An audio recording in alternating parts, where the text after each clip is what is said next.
how TURO just changed the car rental space, why others basically slept. The others that I'm talking about are the dealerships, they're also the competition in terms of the car rental space, right?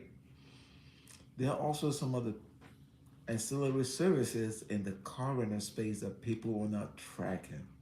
And I'll tell you what, this is a boon for anybody in the car rental space.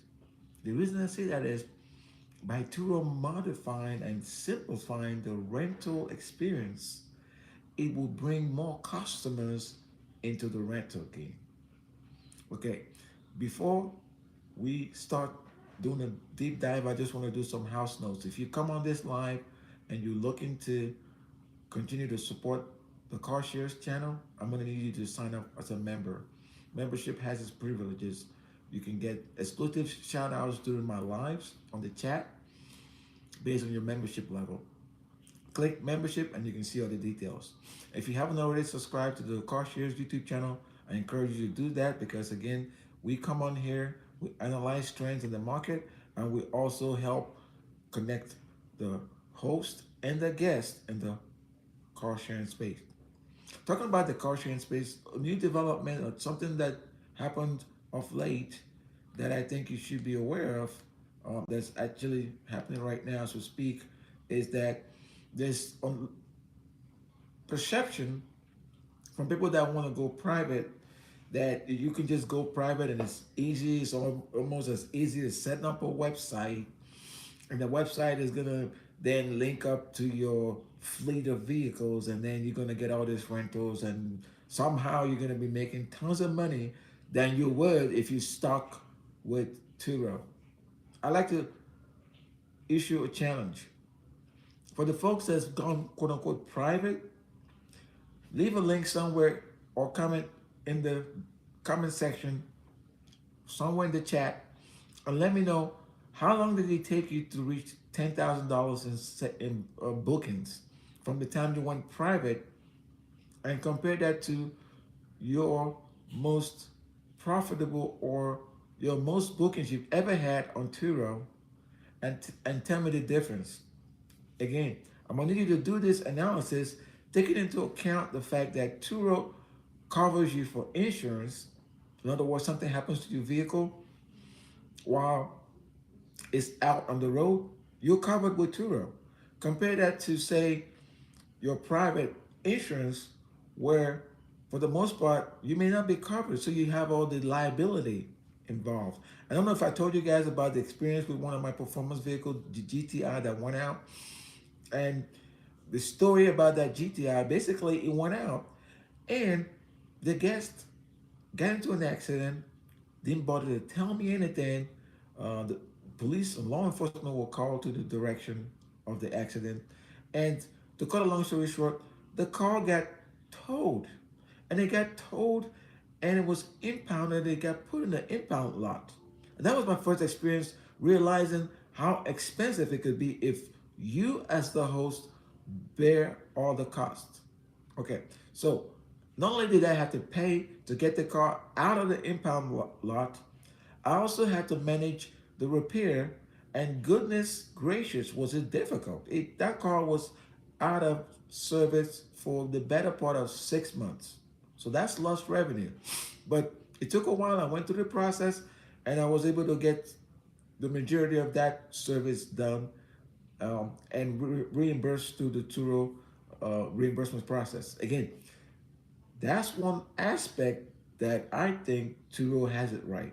They're still tweaking it, but I think it's going to take a while for the private car rental industry, and not to mention the fact that the insurance that's within that industry is not as transparent as people think it is. I'll give you another case study.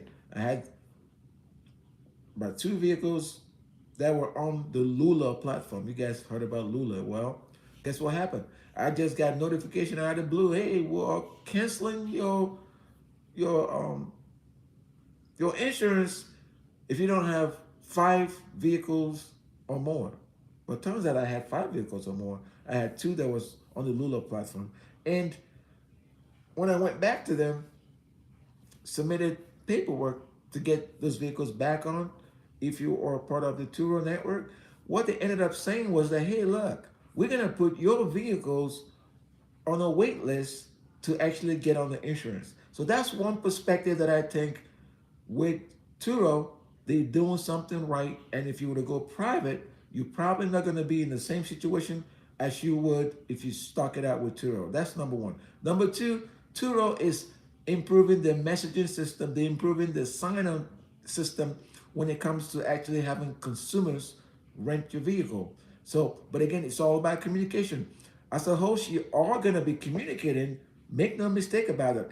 The only difference that I've seen so far is that from the Turo end, they have to make sure that the guests are properly validated before they show up to your website, before they show up to then sign up for your service. So that's why I think Turo has it right compared to if you were to go private. The other piece that I think Turo has it right and is getting the other folks asleep that they don't even realize it is obviously everybody knows you can rent performance vehicles, you can rent the best cars that you can never get if you were to go to the other car rental agencies. Okay, so that's another piece.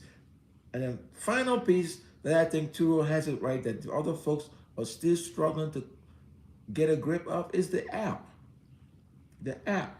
Now I'll tell you what, the app, they're constantly fine-tuning that app, and I think it's going to take a while for the app to get to the level that I think it could get to. And what level am I talking about? I'm talking about the level of, say, the Carshierges app, which we introduced as a service to help connect hosts and guests in the car sharing business. And I think this is a perfect app that Turo can utilize to improve their service long term. So this is what I was talking about. I wanted to kind of come online and tell you guys what I think Turo is doing right now that the other car companies are sleeping on, and how I think you as a host, or you as a car enthusiast, or you as a car rental customer can actually start utilizing the platform. I know there's a lot of education that's required to get Turo to where it's supposed to be, but I tell you what, that education's already started. I've seen Turo roll out a couple of ads to educate the consumers, so you get new consumers coming into the platform. Then as a host, I think it's part of our job to educate those consumers to make sure they understand exactly what it is that has to be done when it comes to renting cars on the platform. So right now, what I'd like you guys to do is drop a like somewhere in the comment section. I see a couple of people jumping in and jumping out. Hey, appreciate you joining the live. Do me a quick favor, hit a thumbs up so we can get more people to come join us for this conversation, because I think it's a good conversation to be had. It's a great conversation to be had, because if you're coming from New York City, you see what just happened over the weekend where they said the rideshare drivers are going to be getting what? About what amounts to about $15 an hour for rideshare. So how does that equate to, say, you are a Turo host and you get your car out there, say you get the car out for $75 a day. Well, what are the costs that's involved with renting a car for $75? You obviously got to clean this car. You got to get the car from point A to point B, which means there's delivery fees possibly involved. And some of those deliveries, say for example, you're taking your delivery to the airport, and when you drop your vehicle at the airport, you don't have a ride to come back. You're possibly going to have to then rent one of those Ubers, okay, which tend to be expensive, okay? So just go ahead and subtract another $50. So there you have it. Say your car wash is about $10, then you have $50 for your Uber ride back to your location. That is $60 off of your $75 daily rental. So what does that leave you with? Let's assume out of that amount that you already had, that you're part of the 75% plan, which means you can only get 75% of that amount. Turo gets the 25%. So you can see how easily you can lose money. You can lose money as a host. So if you have an app that's allowing you to then defray those costs by having people actually service that vehicle, by having people actually show up pick up the vehicle, clean the vehicle, and then get the vehicles from point A to point B, then you're gonna see why that's a win-win situation when it comes to what I think can happen with Turo. I think Turo is actually going further than I've imagined that it could go. And from that respect, I'm telling you guys right now, Turo is changing the rental car business, and the other competition are basically sleeping in the game. Okay, so what do you guys think about the comments that I just made? Do you think Turo is now at the forefront of making the car rental industry more transparent and also educating new people to come online? Do you think Turo is now at the forefront of innovation using technology to make sure the industry actually is where it's supposed to be? Or do you think Turo has a way to make sure that from now until maybe the next 5 years, we're going to have an uptick in consumers that are coming online? So, for example, there might be 10 million consumers that are sitting around the sideline. They just haven't had the opportunity, or nobody's given them the reason to come online and be part of this burgeoning car rental industry.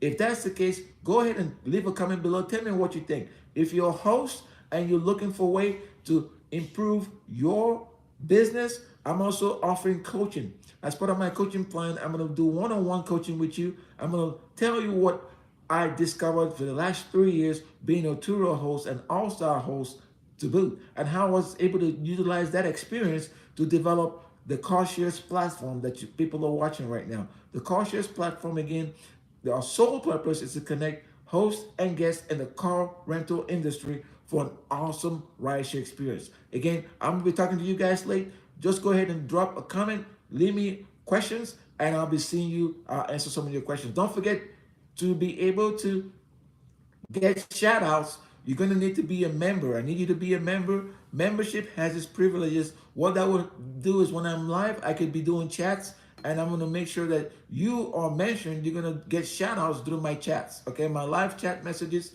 are going to be available, and you can get live chats as we do this, right? So, right, guys, later on the next live.